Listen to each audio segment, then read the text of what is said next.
Olá, pessoal. Um bom dia. Muito prazer. Meu nome é Alan e estamos no canal Vinde e Arrazoemos. Esse canal ele foi criado por mim para que a gente possa falar sobre a palavra de Deus. Então, a ideia do canal é que a gente faça vários estudos bíblicos, tá? E cada estudo vai ter um título e vai ser focado em um livro da Bíblia, tá? Ou em algum tema bíblico. No vídeo de hoje, a gente vai iniciar uma série que eu intitulei como O Caminho pelo Deserto, tá? Essa série é uma série de estudos sobre o livro de Êxodo. E por que O Caminho pelo Deserto? Porque eu achei que era um título que faz muitas referências, né? É uma metáfora, na verdade, tá? E que traz muita referência, né, ao conteúdo do livro de Êxodo, mas também traz uma reflexão sobre o que é o deserto, o que é esse caminho pelo deserto, qual o papel do deserto na nossa vida, né? E aí esse deserto, ele é uma metáfora que a gente pode usar para várias coisas, né? Para a nossa vida como um cristão, ou para a nossa vida pessoal, para quem não é cristão, ou para quem não é religioso, né? Mas tem um caminho pela vida que muitas vezes parece um deserto árido, difícil de sobreviver, difícil de suportar, e nesse caminho a gente tem que achar forças em alguma coisa para continuar, né? Seja em Deus, para quem é cristão, ou seja, de repente, em algum tipo de religiosidade ou espiritualidade, tá? Então, esse não é um canal exclusivo para quem é crente ou evangélico, né? Mas é para todas as pessoas que buscam a Deus, né? Ou então, Alan, mas eu não acredito em Deus. Ou então que buscam alguma coisa além de si mesmos, tá? Estou dizendo isso porque eu quero que todos se sintam convidados a participar, a assistir, né? A estudar comigo a palavra de Deus.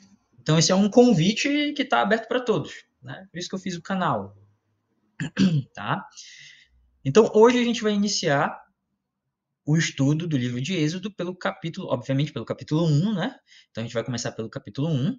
Vamos pegar, na verdade, uma parte do capítulo 2 também, porque eles se complementam, tá? Ah, tem isso também. A gente vai estudar o livro, e é claro, né? O livro ele tem ali mais de 30 capítulos, tá? Então é muita coisa, é muito assunto. Se eu pegasse um único versículo, já tinha muita coisa do que falar. Então, a gente vai focar em alguns pontos. Então, eu vou pegar alguns trechos, alguns tópicos ali, e a gente vai estudando em cima deles. É claro que, poxa, tem muito conteúdo. A palavra de Deus ela é muito rica, ela tem várias interpretações, né? Tem vários pontos que a gente pode interpretar, que a gente pode se aprofundar. Mas é claro que a gente não vai ter tempo suficiente para tudo isso. Então, o que, que eu fiz? Eu separei esse estudo em 13 capítulos, certo? E aí a gente vai pegando algumas seções do livro, em ordem cronológica, obviamente, e a gente vai estudar o máximo que a gente consegue, tá bom? Muito bem. Então vamos lá. Então eu convido vocês, né? A gente vai estudar a palavra de Deus, então a gente precisa da Bíblia. Então eu convido vocês a pegarem as suas Bíblias. E a nossa dinâmica ela vai funcionar assim. Hoje a gente vai pegar ali o primeiro capítulo de Êxodo e uma parte do segundo, tá? E nesse contexto a gente vai dar foco no que a história está contando, ali a gente vai se aprofundar mais nesses trechos, tá? Então pegue sua Bíblia, vamos lá para o livro de Êxodo, e a dinâmica vai ser o seguinte: eu vou ler o capítulo, vou ler os trechos, as seções, e a gente vai comentando sobre eles. Tá? E aí fica à vontade também para comentar, para reagir, né? É claro que não vai ser instantâneo, mas eu espero que você faça comentários, eu espero que por isso o nome do canal é Vinde e Arrazoemos, né? Então é para você vir, para a gente conversar, para a gente arrazoar, tá? Então, por mais que eu esteja aqui falando, e isso vai ficar gravado, você pode comentar, você pode reagir, tá? Que aí, na medida do possível, eu vou tentando responder e a gente vai interagindo, tá?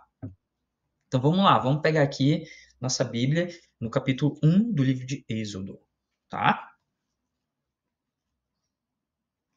Muito bem. A minha Bíblia, ela tem os títulos sobre capítulos e seções. No caso aqui do primeiro capítulo, ele tem um título chamado A Opressão no Egito, tá? Então, ele meio que já é um anúncio de enredo do que a gente vai ter no capítulo, né? Então, o capítulo vai falar sobre essa opressão. A opressão de quem? A opressão no Egito sobre o povo de Israel, o povo de Deus, tá? Então, a primeira sessão que a gente vai ler, ela começa no versículo 1 e vai até o versículo 7. Então, eu peço que vocês me acompanhem aqui na leitura. Vamos lá, começando pelo versículo 1. Diz assim: São estes, pois, os nomes dos filhos de Israel, que entraram com Jacó no Egito, cada um com a sua respectiva família: Ruben, Simeão, Levi e Judá, Isacar, Zebulon e Benjamim, Dan, Naphtali, Gade e Asser. Ao todo, os descendentes de Jacó eram 70. José, porém, já estava no Egito. Ora, morreram José, todos os seus irmãos e toda aquela geração. Os israelitas, porém, eram férteis. Proliferaram, tornaram-se numerosos e fortaleceram-se muito, tanto que encheram o país. No caso, o Egito, certo?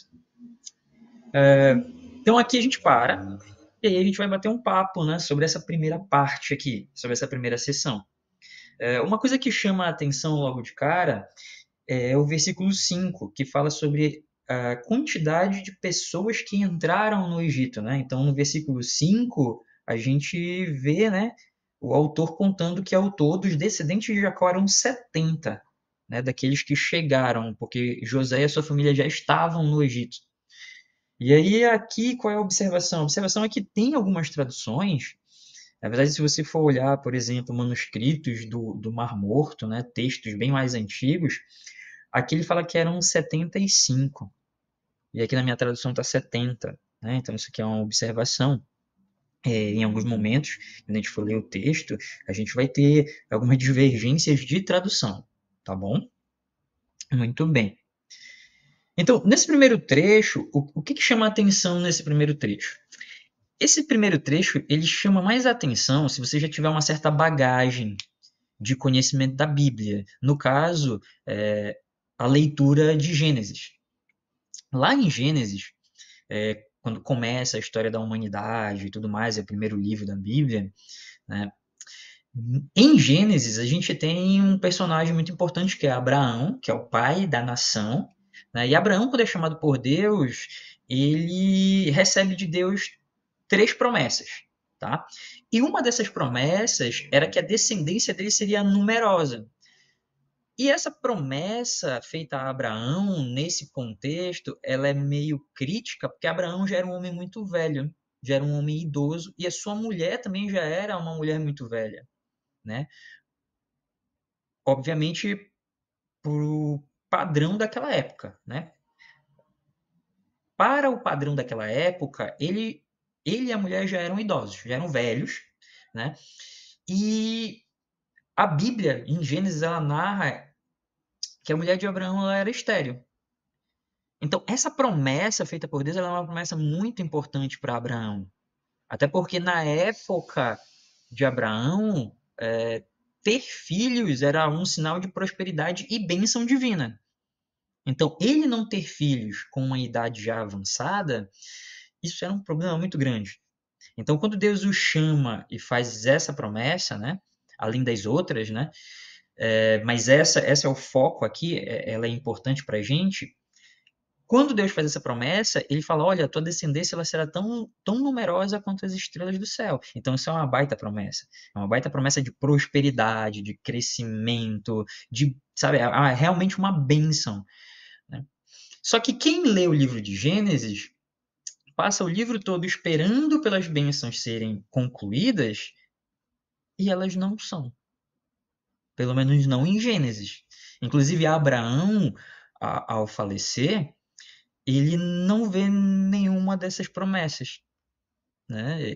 Em vida, Abraão ele tem 2 filhos, Ismael e Isaac, que são os filhos que ele vê.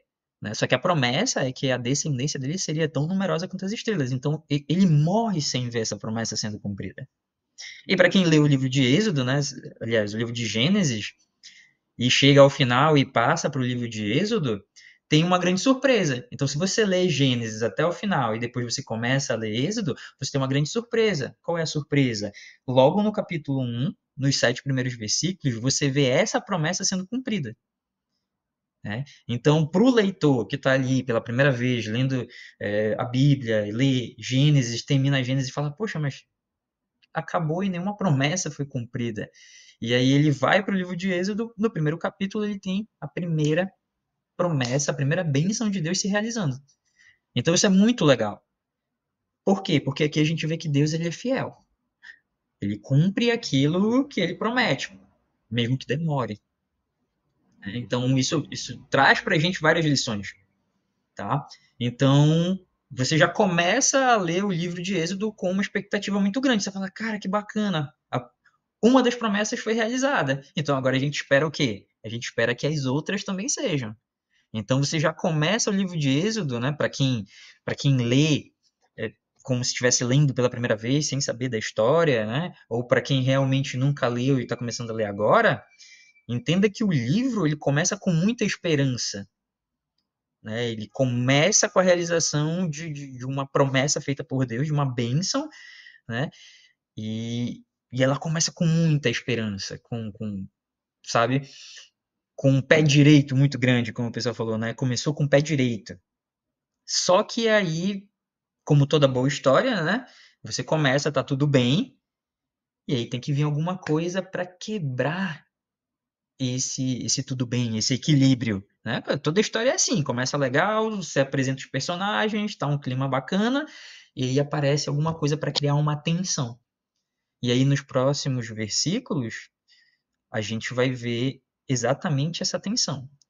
Para quem começa a ler com muita experiência de que, nossa, a bênção de Deus veio e agora coisas boas, as outras bênçãos, vai sofrer um choque agora. Então vamos lá. Vamos ler agora do versículo 8, tá? Até o 10. Opa, até o 11. Então vamos lá. Então subiu ao trono do Egito um novo rei, Faraó, que nada sabia sobre José. Disse ele ao seu povo: Vejam, o povo israelita é agora numeroso e mais forte do que nós. Temos que agir com astúcia para que não se tornem ainda mais numerosos e, no caso de guerra, aliem-se aos nossos inimigos, lutem contra nós e fujam do país. Estabeleceram, pois, sobre eles chefes de trabalhos forçados, para os oprimir com tarefas pesadas. E assim os israelitas construíram para o faraó as cidades celeiros de Pitom e Ramsés. Aí a gente para aqui. Então, olha só. A tensão, ela é gerada, o motivo da tensão ter sido gerada é a bênção de Deus. Então aqui a gente já vê um primeiro conflito, e aí a gente vai ver isso muito no restante do livro, que é o conflito entre a vontade de Deus e a vontade do Egito, representada pelo faraó. O faraó aqui ele vai representar o Egito. Então aqui a gente vê o primeiro conflito entre Deus e o Egito.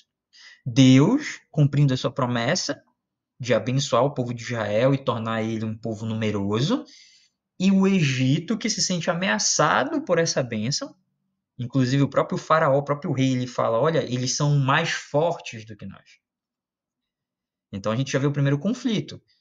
O que é uma bênção de Deus, o que causa alegria num primeiro momento para a gente, que deve causar alegria, né? Porque a vontade de Deus ela é sempre boa. Entra em choque com a vontade do Egito, representado pelo faraó. E é interessante porque o faraó ele fala assim, ó, eles são muito fortes, ele reconhece essa força, e ele fala assim, ó, a gente não vai confrontar eles. A gente tem que usar de astúcia. E aí ele usa a desculpa da construção das cidades celeiro e põe sobre o povo de Israel chefes de trabalhos forçados. Qual é a ideia dele? A ideia dele é colocar a galera para trabalhar, né? Oprimindo eles por meio do trabalho para evitar que eles cresçam como povo, certo? Então é interessante essa decisão dele porque não é um confronto direto. Ele reconhece que o povo é muito forte e aí ele fala, não, a gente tem que usar de astúcia. E aí a solução que ele tem é o seguinte, vamos botar essa galera para trabalhar e oprimir, forçar eles, né? E talvez a expectativa dele, a Bíblia não fala isso, mas talvez a expectativa dele fosse de tornar a vida deles tão difícil, que eles iriam embora. Talvez fosse isso, né? A Bíblia não deixa muito claro, mas a ideia dele era oprimir o povo. E aí a gente começa com o primeiro resquício da escravidão. Porque não começa como escravidão direto, começa com uma opressão, como um trabalho forçado. Né? Sobre a desculpa de construir as cidades, celeiros, ele põe aquela galera ali para trabalhar e acaba começando a oprimir eles ali. Tá? Muito bem. Então, continuando, agora a gente vai ler o versículo 12 até o 14. No versículo 12 diz assim: Todavia, quanto mais eram oprimidos, mais numerosos se tornavam, e mais se espalhavam. Por isso os egípcios passaram a temer os israelitas, e os sujeitaram à cruel escravidão. Tornaram-lhes a vida amarga, impondo-lhes a árdua tarefa de preparar o barro e fazer tijolos, e executar todo tipo de trabalho agrícola. Em tudo os egípcios os sujeitavam à cruel escravidão. Aí a gente para aqui. Então, olha a reação, né? Então, o faraó, ele cria essa artimanha, usa de astúcia para oprimir o povo. Só que o resultado disso, né? Como é que Deus responde? Mantendo a bênção. Então, quanto mais eles eram oprimidos, parece que mais eles cresciam, mais numerosos eles ficavam. E isso assustava ainda mais o povo egípcio, né? Ao ponto de que o trabalho forçado ele vira escravidão. Começa como um trabalho forçado e aí vira uma escravidão. E não é mais só o trabalho, mas em todos os aspectos da vida, os egípcios oprimiam os israelitas. E a vida deles, né, a Bíblia fala assim, era amarga.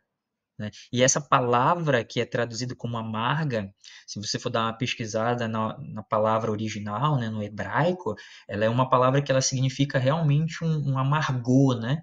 Uma tristeza. Assim. Então a vida deles era triste por conta da opressão e da escravidão. Né?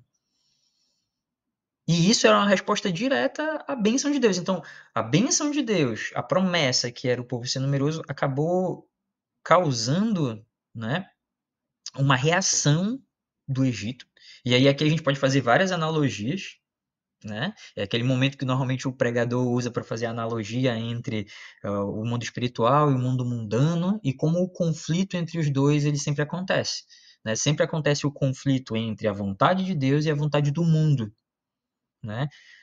Porque a bênção de Deus, ela é sempre vista, né, pelo mundo. E aí, quando eu falo mundo, entendam que eu estou me referindo ao antagonismo mesmo, né? Tá? Então, a vontade de Deus, aí quando eu falo mundo, eu estou me referindo ao mundo secular, né? Aquele que a gente, como cristão, a gente tenta evitar. Então, a vontade de Deus, ela sempre confronta a vontade do mundo. Né? Sempre tem esse confronto. E aqui o livro ele começa mostrando exatamente isso. Né? A bênção de Deus é vista pelos egípcios, e aí os egípcios aqui eles representam esse mundo, né? Essa força contrária à vontade de Deus, ela sempre incomoda. Tá? Ela sempre incomoda. Muito bem. E aí, feito isso, né, a história ela continua como? A história continua tá, nos versículos seguintes, né, que é o 15, tá? E diz assim: O rei do Egito ordenou às parteiras dos hebreus, que se chamavam Sifra e Puá, quando vocês ajudarem as hebreias a dar à luz, verifiquem se é menino. Se for, matem-no. Se for menina, deixem-na viver. A gente vai parar aqui rapidinho. 15 e 16. Que aqui é um ponto de virada na história. Então, de novo, né, seguindo a estratégia da astúcia, né, o faraó ele não confronta o povo diretamente. O que ele faz? Ele chama as parteiras hebreias, e aqui a gente. Existe no mundo teológico ainda né, uma indecisão sobre quem eram as parteiras. Tá? A gente tem um nome delas, e é dito que elas são as parteiras das hebreias, mas a gente não sabe se elas eram parteiras egípcias que prestavam esse serviço para as mulheres hebreias ou se elas eram hebreias, né? Se elas faziam parte do povo de Israel. A gente não tem isso definido. Mas além disso, o papel dessas mulheres, ela é muito importante, independente delas serem ou não parte do povo. E o fato delas serem nomeadas mostra o quão importante elas são na história. Então, a gente começa a história com a bênção de Deus, um povo feliz e numeroso, porque ser numeroso naquela época era visto como uma bênção divina, né? Era visto como um ato de prosperidade, assim, certo? Essa bênção divina ela é confrontada pelo Egito, na figura do faraó. E aqui também é importante a gente contextualizar a importância do faraó na história, né? O faraó, que aqui é chamado como rei do Egito, naquela época, e aí é muito importante entender o contexto, né? Entender o contexto de como a história, aonde a história está sendo realizada, é importante. Por quê? Porque a gente precisa entender que o faraó ele não era só um rei. O faraó no Egito ele era considerado um deus, né? Muitas lendas associavam ele ou a reencarnação de um deus, então ele era considerado a reencarnação de um deus, ou o parente dos deuses. Aí vai depender muito da história e do mito que você vai pesquisar. Mas se você der uma pesquisada, você vai ver que o faraó ele era uma figura que representava não só uma liderança política, mas ele também representava uma liderança religiosa. Então as pessoas viam ele como uma ponte entre o mundo físico e o mundo espiritual. Então ele era um deus muito poderoso. Ele era um líder político, religioso e militar. Então, as decisões que ele tomava, as pessoas acreditavam que eram decisões que influenciavam não só a esfera física, mas também a esfera espiritual. Então, quando ele dava uma ordem, as pessoas entendiam, essa ordem não é só do faraó, essa ordem vem do céu, vem dos deuses, ele é um deus. E ele era visto assim por todo o povo do Egito e também pelos israelitas. Né? Os israelitas eles passaram tanto tempo no Egito que foi impossível eles não assimilarem, né, alguma cultura egípcia ou alguma influência egípcia. Então, aos olhos de todos que viviam naquela época no Egito e ao redor, o faraó ele era visto como um deus, né, como um ser divino, e as suas ordens e as suas palavras eram vistas como ordens e palavras de um deus. Então, quando ele chama as parteiras, o que a gente tem aqui nesse momento da história? A gente tem a entrada dos personagens principais na história, né? Nesse trecho da história, os personagens principais são o faraó e as parteiras. Então, do capítulo 15 até o final do desculpa, no versículo 15 até o final do capítulo 1, a história que é narrada ali tem 3 personagens principais: o faraó e as 2 parteiras.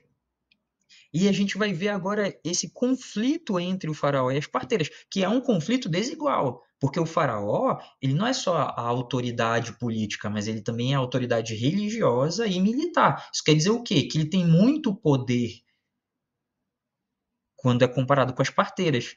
Então, é um conflito desigual. É um conflito de uma pessoa que tem muito poder político, religioso e militar e simples mulheres que prestam um serviço para uma classe que inclusive é desprezada. Então ele chama as parteiras e usa da astúcia, porque ele ainda não pretende confrontar diretamente o povo, então ele de novo usa da sua astúcia, né? E o plano dele é o seguinte: quando as parteiras forem atender as mulheres grávidas, né? Forem ajudar no parto, se for menino, elas teriam que matar os meninos e deixariam só as meninas. E aí assim, né, o faraó, o rei, ele esperava acabar com a bênção de Deus. E qual foi a atitude dessas parteiras? Aí vem aqui, né? A gente continuando no versículo 17. Diz assim: Todavia as parteiras temeram a Deus e não obedeceram às ordens do rei do Egito. Deixaram viver os meninos. Então, olha só, né? aqui a gente vê o conflito. E o que é interessante? Depois que a gente entende o contexto de quem é o faraó, a gente vê o quão corajosas e o quão valentes essas parteiras elas foram. Porque elas desafiaram aquela pessoa que era considerada um deus na terra. Elas desafiaram as ordens do faraó. Então, cara, elas tiveram que ser muito corajosas para fazer isso. Isso torna essas mulheres as primeiras heroínas, né, do livro. Antes mesmo de chegar Moisés, inclusive a gente vai ver que se não fosse por essas mulheres, talvez Moisés nem tivesse vivo, né? Então, olha só, as parteiras, elas têm um papel incrível aqui, porque elas mostram a representatividade das mulheres na história. E o quanto as mulheres elas são importantes pela sua coragem, pela sua fé, porque aqui, né, o livro ele deixa bem claro, elas temeram a Deus. Então elas conheciam a Deus. É por isso que tem alguns teólogos que dizem que elas eram do povo israelita, né? Mas independente disso, como eu falei, independente de elas serem do povo israelita ou serem egípcias, elas temeram a Deus. Então a fé e a coragem delas em Deus foi muito maior do que o medo do faraó. Então a fé em Deus e a coragem de fazer o que é certo foi muito maior do que o medo de repente o faraó punir ou matar elas, porque ele poderia fazer isso com uma simples ordem. E aí, seguindo aqui para o versículo 18, diz assim: Então o rei do Egito, o faraó, convocou as parteiras e lhes perguntou: Por que vocês fizeram isso? Por que deixaram viver os meninos? Aí aqui a gente vê o conflito. Ele chama, e sabendo quem é o faraó e o poder do faraó, imagina essas mulheres chegando até ele. Provavelmente elas foram até o faraó já pensando ou acreditando: olha, a gente vai morrer. A gente vai morrer porque a gente desobedeceu, então ele vai mandar matar a gente. E ele poderia mandar matar. Ninguém contestaria a ordem dele. Então isso mostra de novo a coragem dessas mulheres. E aqui entra um negócio muito legal. Porque o faraó, ele usa de astúcia, né? Ele tenta usar de uma astúcia, né, para acabar com o povo de Israel. E agora, nesse trecho, a gente vê as parteiras usando da astúcia para confrontar o faraó. E aí a gente segue aqui no capítulo 19. Desculpa, versículo 19. Diz assim: Responderam as parteiras ao faraó: As mulheres hebreias não são como as egípcias. São cheias de vigor e dão à luz antes de chegarem as parteiras. Aí a gente para aqui. Então, olha só, elas usam da astúcia. Aí você pode perguntar assim, poxa, Alan, mas que astúcia? Então, aqui nesse trecho, elas falam que as mulheres hebreias elas são diferentes das egípcias. E o trecho que a gente normalmente traduz aqui como cheias de vigor é uma palavra que na sua origem ela é usada para se referir a animais selvagens, né? Então, se a gente for na raiz da palavra, ela é usada como referência aos partos de animais do campo, né? Animais selvagens. Então, qual é a ideia que passa?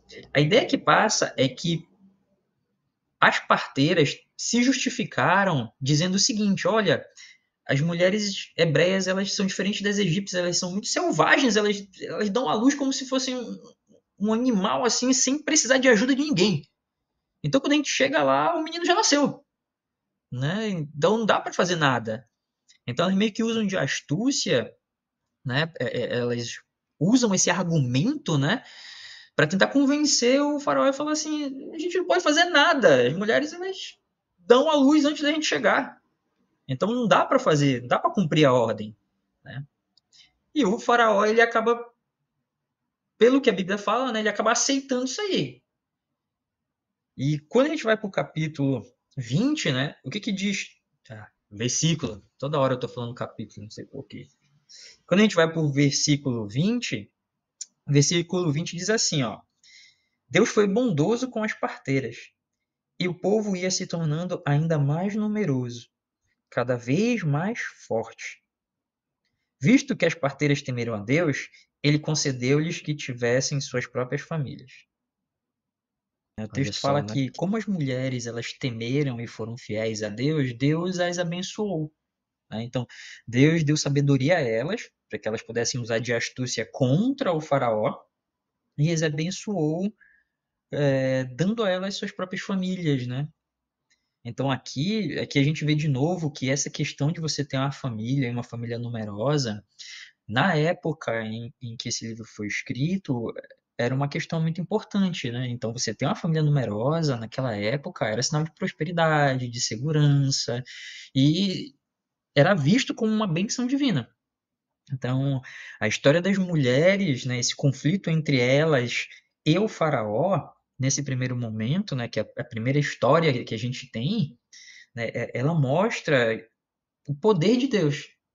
Né? Deus, por meio dessas mulheres, salvou os meninos israelitas e lutou contra o faraó. Então, lembra daquele conflito que eu falei, que vai ter ao longo do livro, entre a vontade de Deus e a vontade do Egito? Né? Esse daqui é o primeiro exemplo. Então, essas mulheres, elas são as primeiras heroínas do livro de Êxodo, lutando contra a opressão, a escravidão, a morte, né? Que é representado pela pessoa do faraó. Então, esse conflito é um conflito que a gente vai ver ao longo de toda a história do livro, certo? Muito bem. Seguindo aqui para o último versículo do capítulo 1, o versículo 22 diz assim: Por isso o faraó ordenou a todo o seu povo, lancem ao Nilo todo menino recém-nascido, mas deixem viver as meninas. Então aqui a gente vê o seguinte, a gente vê a decisão extrema. Lá no início, a gente vê o faraó falando, olha, eles são um povo muito numeroso, mas a gente tem que usar da astúcia. Então ele tenta oprimir por meio de trabalhos forçados, ele transforma o povo em escravo, né? Ele planeja matar as crianças usando as parteiras, mas aí as parteiras usando da sua astúcia e da sua fé, o temor a Deus, a sua coragem, elas lutam contra o faraó, e aí o faraó agora, sem opções, ele decide fazer um ataque direto, certo? E aí ele ordena diretamente ao povo do Egito que lance os meninos recém-nascidos, né? No caso aqui, os meninos israelitas recém-nascidos, no Nilo. Né? Provavelmente ele justificou isso como um ato de sacrifício a algum deus, né? Algum deus egípcio. Mas o que chama mais a atenção aqui é porque quando a gente volta lá no início desse capítulo, a gente vê o próprio faraó falando que o povo israelita era muito mais numeroso e muito mais forte. Então, ao ver essa situação, ao ver o faraó mandar o povo do Egito matar as crianças, a gente pensa, por que o povo israelita não reagiu? Se eles eram numerosos e muito mais fortes, palavras do próprio faraó, e o povo egípcio temia os israelitas, por que no momento em que essa decisão foi tomada, nenhum israelita se interpôs? Ou se interpôs e a Bíblia não fala? Mas mesmo que não fale, não foi o suficiente. Você não vê uma guerra começando, você não vê uma revolução começando, você vê que o povo israelita ele meio que aceita aquilo ali. E a pergunta é por quê? E uma possível resposta é que eles já estavam com uma mentalidade tão oprimida, né? Porque nesse ponto eles já são escravos há muito tempo, eles já estavam tão oprimidos mentalmente. E lembra que eles viveram tanto tempo no Egito que para eles o faraó talvez também representasse um deus. Na cultura egípcia daquela época era muito comum, porque na mentalidade de hoje é meio difícil, né? Mas naquela época era muito comum você aceitar a existência de vários deuses. Hoje, para gente que vive numa cultura predominantemente cristã, seja você católico, evangélico, é, é, na nossa cultura de hoje é muito comum você ter a ideia de um único Deus. Mas na época em que o Êxodo foi escrito, na época em que essas pessoas viveram, a gente pode dizer que existia uma tolerância religiosa muito maior, onde você tinha várias pessoas que acreditavam em vários deuses diferentes, e a crença em um Deus não excluía a crença em outro. Então, o povo israelita, eles acreditavam no Deus de Israel, mas talvez ainda vissem o faraó como um deus também. Então, para eles existia o Deus de Israel e o faraó representando também, né, um ser divino. Então, esse medo, essa interpretação do faraó como um ser divino, talvez tenha sido um dos motivos do povo de Israel aceitar essa decisão sem se revoltar, né? E essa mentalidade do faraó como um ser muito poderoso, como um ser divino, essa mentalidade ela também vai se fazer presente no restante da história e vai dificultar muito a realização da vontade de Deus. Mas a gente vai ver isso mais lá para frente. Tá? Então o capítulo 1, ele termina com essa ordem.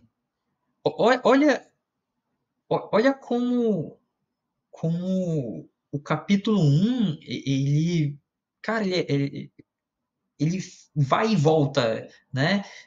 Olha a tensão que tem na história. Né? Ela começa com uma bênção, aí essa bênção gera um conflito, esse conflito gera opressão, gera escravidão, aí você tem o faraó chamando as parteiras, e aí as parteiras lutando contra o faraó, e aí as parteiras vencem o faraó, porque elas não fazem aquilo que ele queria, né? E aí a gente vê o faraó fazendo várias coisas para diminuir e acabar com o povo de Israel, mas quanto mais ele faz, mais o povo cresce.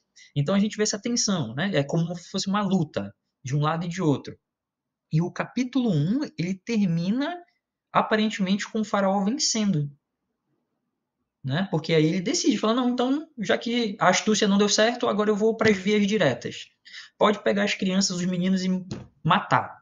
Joga no Nilo, como sacrifício. Vai lá. E aí a gente acaba o capítulo 1 meio, caramba, eu comecei o capítulo 1 com uma bênção divina, com a realização de uma promessa, cheio de esperança. Eu começo o capítulo 1 cheio de esperança. E termino o capítulo 1 muito preocupado, falando, cara, mataram as crianças. E aí vem o capítulo 2. Né? O capítulo 1 termina com um golpe feito pelo faraó, e o capítulo 2 começa com a resposta de Deus. E aí é engraçado porque...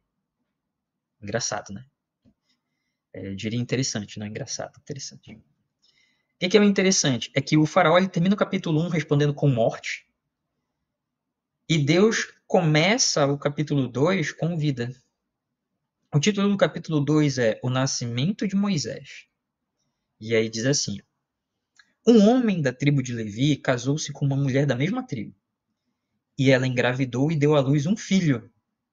Vendo que era bom, ela o escondeu por 3 meses. Então,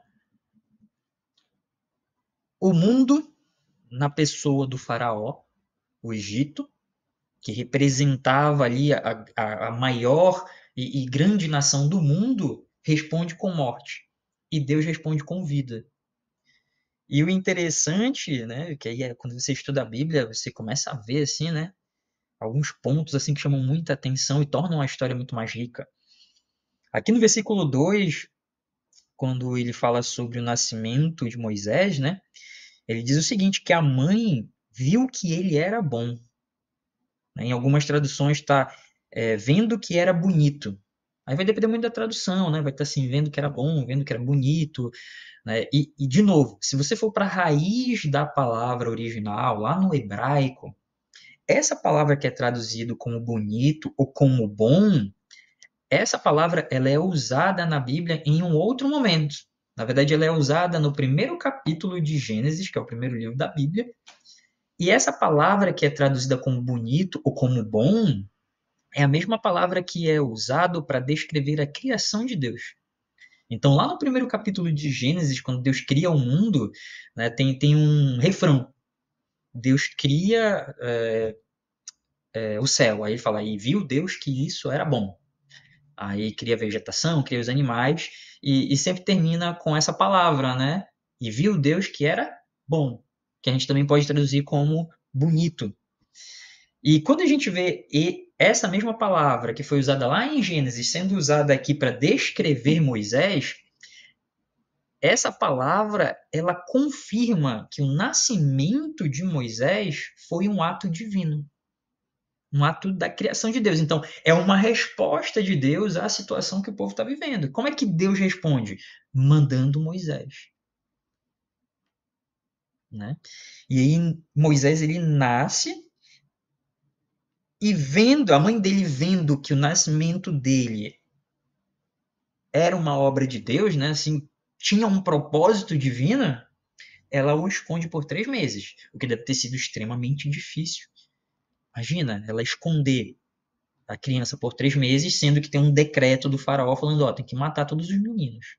Então deve ter sido extremamente difícil. Aí o versículo 3 continua. Quando já não podia mais escondê-lo, pegou um cesto feito de junco e o vedou com piche e betume. Colocou nele o menino e deixou o cesto entre os juncos, à margem do Nilo.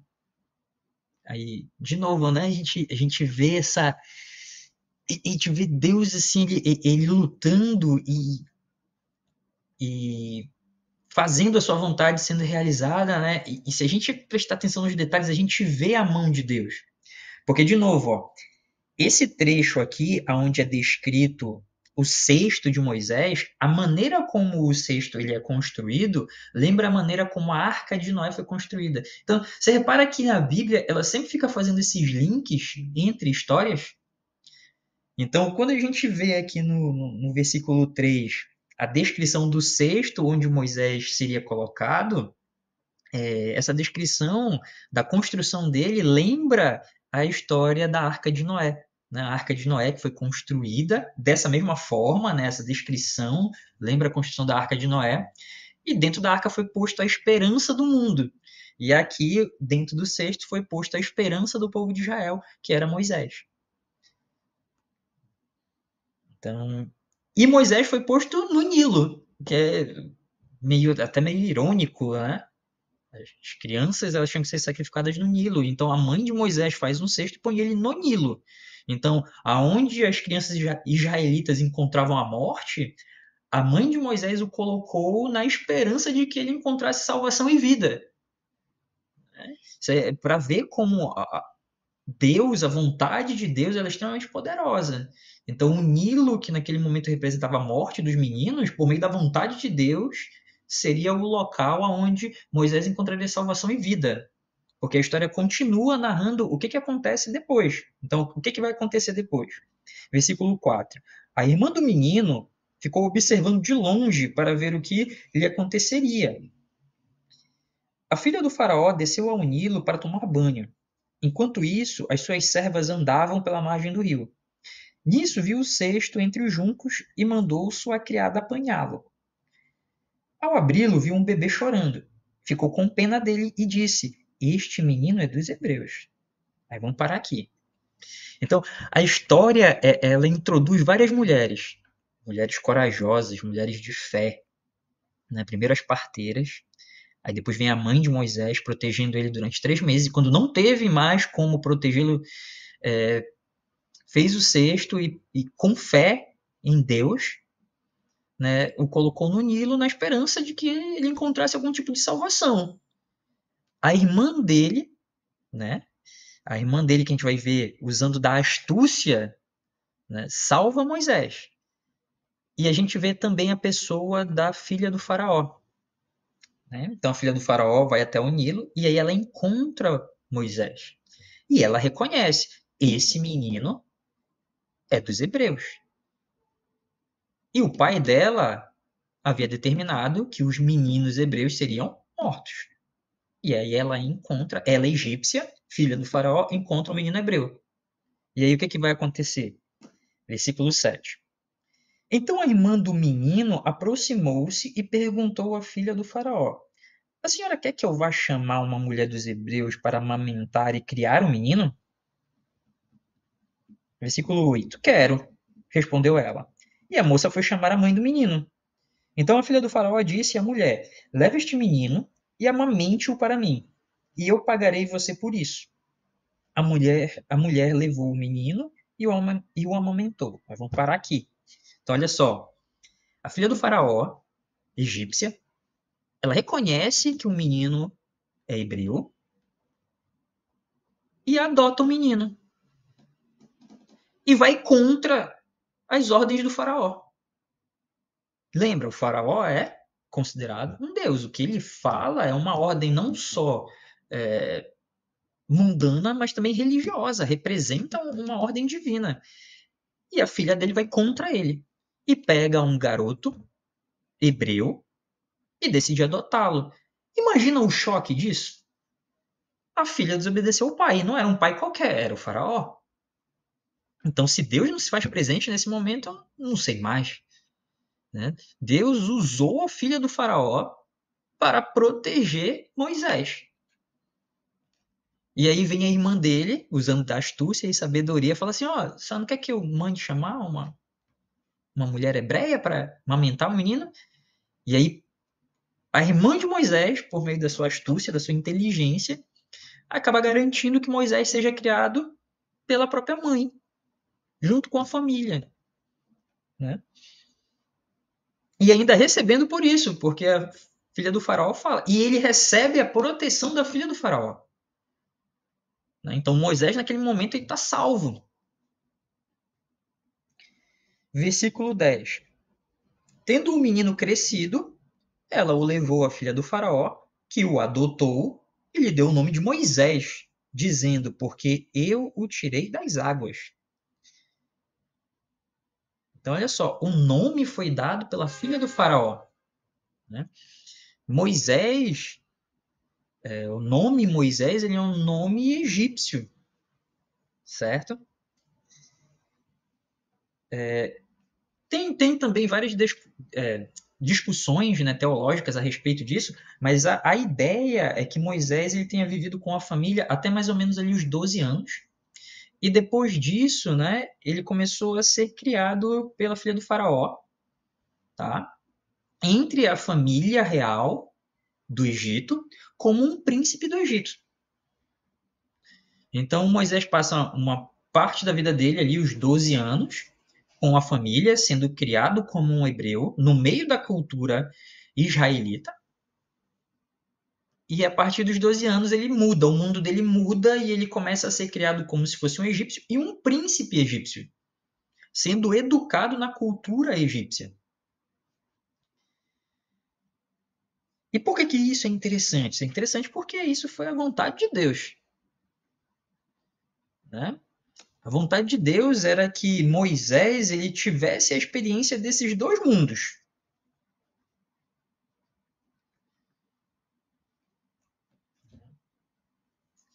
E esse fato, o fato de Moisés ter sido criado tanto pelos hebreus quanto pelos egípcios e de ter transitado entre esses dois mundos, isso vai influenciar muito a jornada dele durante o restante da sua vida. Né? Alguns dizem que isso prejudicou ele, outros dizem que isso foi fundamental para o caminho que ele trilhou depois. Tá? Mas isso a gente vai ver nos próximos capítulos. Nesse momento, a reflexão que eu quero trazer é a participação das mulheres nesses primeiros dois capítulos e a importância do papel delas para garantir a vida de Moisés. Né? A gente vê, tanto por meio das parteiras, quanto por meio da princesa, da mãe e da irmã de Moisés, as ações de Deus. Isso mostra que mesmo em momentos de aflição, Deus ele se faz presente. Porque quando a gente vê o sofrimento do povo no Egito, a opressão, a escravidão, a morte, a gente pode se questionar sobre onde está Deus? Onde é que está Deus que ele não vê o povo dele sofrendo? Né? Não, Deus ele está lá. Deus ele se faz presente. Só que muitas vezes, na verdade eu diria na maioria das vezes, Deus ele se faz presente por meio de outras pessoas. E Deus se fez presente salvando ali os meninos por meio das parteiras, enviando Moisés e garantindo a salvação de Moisés, porque depois Moisés vai ser usado como um instrumento para libertar o povo. né? Então, Deus ele sempre se faz presente. Mesmo nos momentos de dificuldades, ele se faz presente. Só que muitas vezes a gente não enxerga. E também destacar, eu diria que o ponto de maior destaque, de novo, é a participação dessas mulheres corajosas, mulheres de fé, né? Isso mostra o quanto o livro de Êxodo ele é revolucionário para a época dele, porque ele começa, né? As primeiras histórias dele começam por meio de personagens femininas. Então você vê a importância da mulher dentro da história bíblica, né? E essas mulheres elas vão influenciar muito Moisés. A irmã dele, por exemplo, é uma peça fundamental na vida dele, né? A irmã dele vai acompanhar ele durante boa parte da trajetória da vida dele, vai auxiliá-lo, vai dar conselho, vai ser uma bênção na vida dele, né? Então, se eu pudesse destacar uma coisa nesses primeiros capítulos, seria o valor das mulheres no livro de Êxodo. Sua coragem, sua fé, né? Elas, as mulheres como instrumento de Deus para levar a salvação. Então, aqui a gente encerra esse primeiro vídeo, esse primeiro estudo. Espero que vocês tenham gostado. Espero que estejam aqui comigo no próximo vídeo também, que a gente vai dar continuidade agora falando sobre o crescimento de Moisés, né? Suas primeiras realizações. A gente vai dar continuidade na história, né? Mas quero que vocês fiquem com essas duas mensagens. A primeira, que mesmo em momentos de dificuldade, Deus ele se faz presente. Deus sempre se faz presente, né? Só que muitas vezes por meio de pessoas. E a importância das mulheres na história da Bíblia, né? Então, eu acredito que essas seriam as duas principais mensagens do estudo de hoje. Então, muito obrigado pelo seu tempo, obrigado por estarem aqui. Que Deus os abençoe, os guarde e que vocês possam estar aqui novamente comigo no próximo vídeo. Então, muito obrigado, agradeço de coração. Que a paz de Deus seja com cada um de vocês. Amém.